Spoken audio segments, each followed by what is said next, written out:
Здравствуйте! В эфире Канашской студии телевидения «Вести недели». В студии Олеся Григорьева. Все подрядчики подобраны. Реализация программы «Моногород» в самом разгаре. Об этом в ходе единого информационного дня сообщил Владислав Сафронов. Затронули ситуацию с водой в городе, обсудили пути решения проблемы. Ветеран труда, донор СССР Юрий Кузин на приеме у главы не в первый раз. Его интересует, когда же в городе появятся достойные тротуары и дороги. Министр информационной политики Александр Иванов ответил тем, что через несколько лет Канаш будет не узнать. Идет реализация программы «Городская среда», ведется ремонт дворов. В октябре начнется строительство входной части парка культуры и отдыха. Фонтаны, новые ворота, аттракционы, тропинки, беговые дорожки. На эти цели выделено более 10 миллионов рублей. Людмила Филиппова всю свою жизнь проработала в строительной организации. К главе пришла с надеждой получить жилье, так как на сегодняшний день с больным сыном живет в общежитии в маленькой комнате. Стоит в очереди. Руководители информгруппы взяли на контроль сложившуюся ситуацию. Далее выехали в филиал «Газпрома» газораспределения Чебоксары. Здесь к группе присоединился депутат Государственного совета Киемиддин Мифтахуддинов. Разговор начали с организации сельхозярмарок, где горожане могут приобрести натуральную продукцию по небольшой цене. Одна из основных задач – подготовка объектов к зиме. Глядя на график, вот мы смотрим, да, есть работы, которые выполнены на 90-95%. То есть к сезону, завершению сезона ремонтных работ, мы это успеваем. Но есть работы, которые вот, типа кровли или дымоходы сегодня. Здесь проблемы возникают. Только половину мы сделали, а времени остается немного. Как залезть в крышу, когда осенние дожди, проливные каждый день пойдет.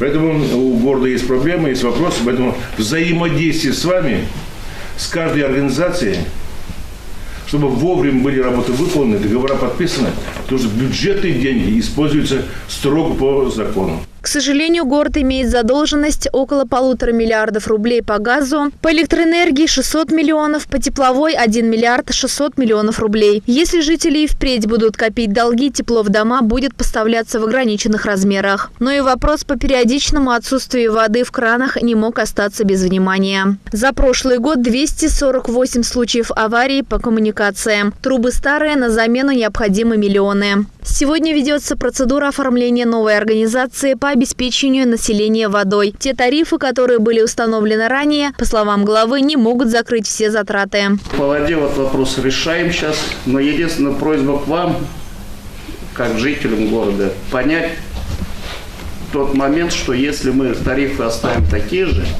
мы вот эти муниципальные предприятия обанкротим через год. Если вот спросить, ко мне жители говорят, что тариф повышать это очень тяжело будет населению. Я спрашиваю, вот у вас, например, спросить, сколько заводу платите в месяц? Кто может ответить? Многие не отвечают, знаете почему? Потому что это небольшие суммы. Наизусть скажу я, вот я запросил водоканалы, средняя оплата заводу в однокомнатной квартире, если счетчик не стоит, 156 рублей в среднем месяц платят. А если по счетчику, 87 рублей. Но мы, если тарифы не повысим, мы сейчас, почему перед населением всегда говорю, потому что сейчас на собрании депутатов должны принять решение.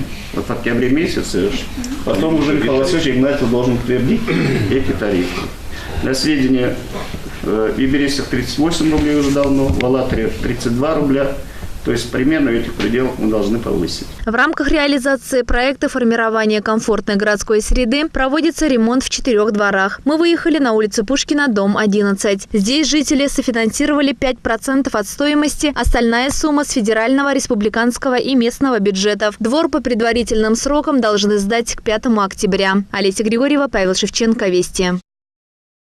Собрание депутатов с дополненным составом состоялось в зале заседания администрации города Канаша. 3 новых избранника уже приступили к работе. На собрании им вручили удостоверение депутата. Всего рассмотрели 13 вопросов.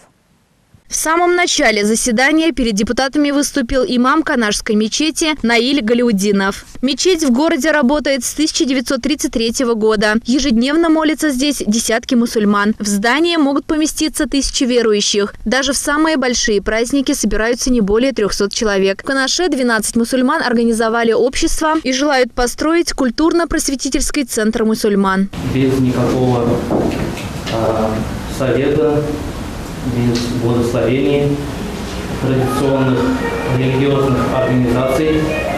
У нас их, помимо Центрального духовного управления мусульман России, который основан еще со времен Екатерины II, ведет свое дело с 1889 года. Еще есть Совет муфтиев России, который находится в Москве, Татарстан и Кавказ, получается, 4 ведущие духовные управления. Из них является самым центром Уфа. И без никакого благословения мы знаем, что несколько лиц в составе 12 человек организовали самовыдвиженцы мусульманскую организацию под названием НУР, что переводится с арабского «свет», и направили письмо на администрацию, главы администрации Владислава Васильевича о целесообразности постройки не мечети, а культурно-просветительского центра. По мнению Галяутдинова, для духовного развития мусульман в городе создана мечеть, и ее вполне достаточно. Депутаты взяли на рассмотрение просьбу выделить земельный участок для новой мусульманской организации. Этот вопрос решат в короткие сроки. Далее перед народными избранниками поставили вопросы о ходатайстве перед Государственным советом, главой республики, Минэкономразвития, о награждении Надежды Владимировой, директора, и тренера ДЮСШ имени Воронкова Людмилу Сухареву, учителя чувашского языка школы номер 9 Елену Федорову и других активных людей города почетными грамотами. А также внесли изменения в бюджет города на 2017 и плановый период 2018-2019 годы. Олеся Григорьева, Павел Шевченко, Вести. И стар, и млад встали выходные на старт Всероссийского дня бега «Кросс-нации-2017». Всего в беге участвовали 4718 человек в 10 возрастных группах. Бодрому настрою сопутствовала хорошая погода. Сначала по традиции построение и равнение на государственные флаги Российской Федерации и Чувашской Республики.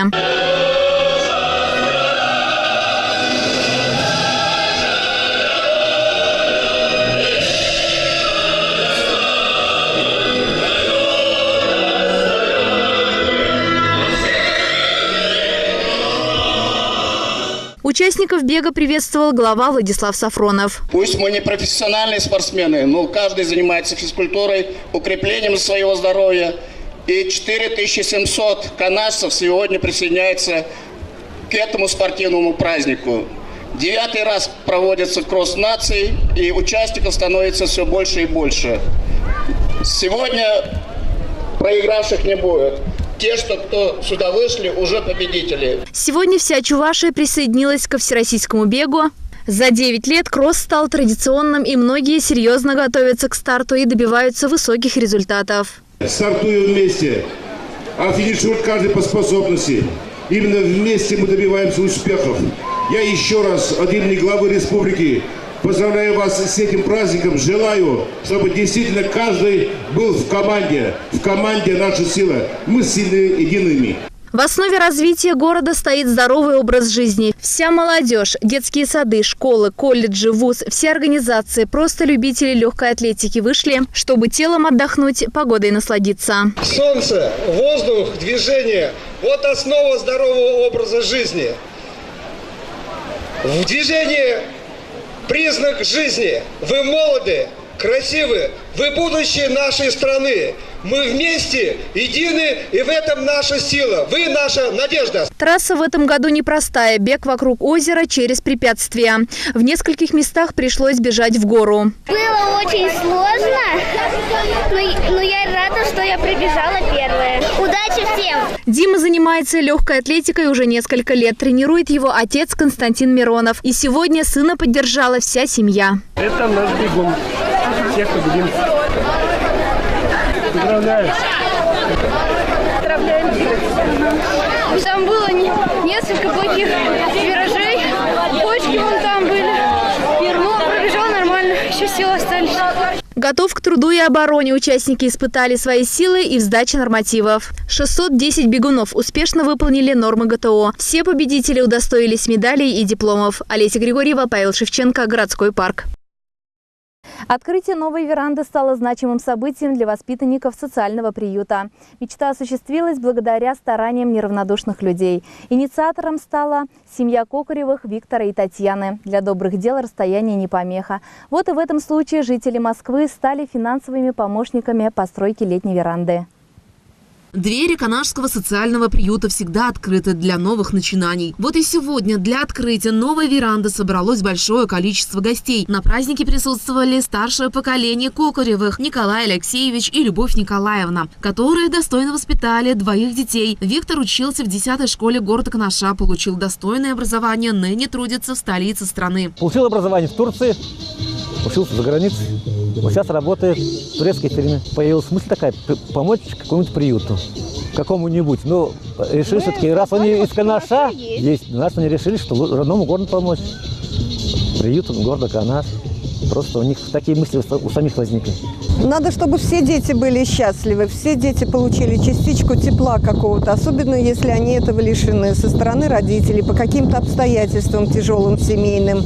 И вот если люди вот так будут как-то, немножко хотя бы обращать внимание на них, хотя бы улыбнуться им, подарок какой-то сделать небольшой, дети очень будут за это благодарны всегда. Вот. А мне хочется, чтобы все дети были счастливы. Все обязательно. Хотя я лично с ними не знакома, но мы уже общаемся по телефону, как будто мы родные люди. Чувствуется тепло на расстоянии, тепло души. Чувствуется, что они открытые, щедрые и вообще широкой души. Не меньших слов благодарности удостоились и те специалисты, которые приложили свой труд в возведении веранды. Все они были поощрены благодарственными письмами. Арсеньеву Владимиру Николаевичу за проявленную инициативу, плодотворную работу по благоустройству и постройке веранды, который дешифровал и назвал президентом.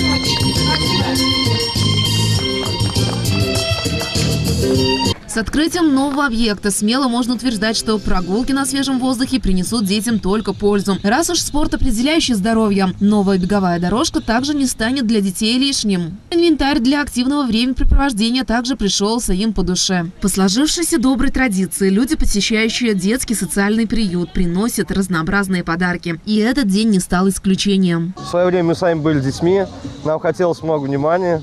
Все равно, мне кажется, детям это и приятно.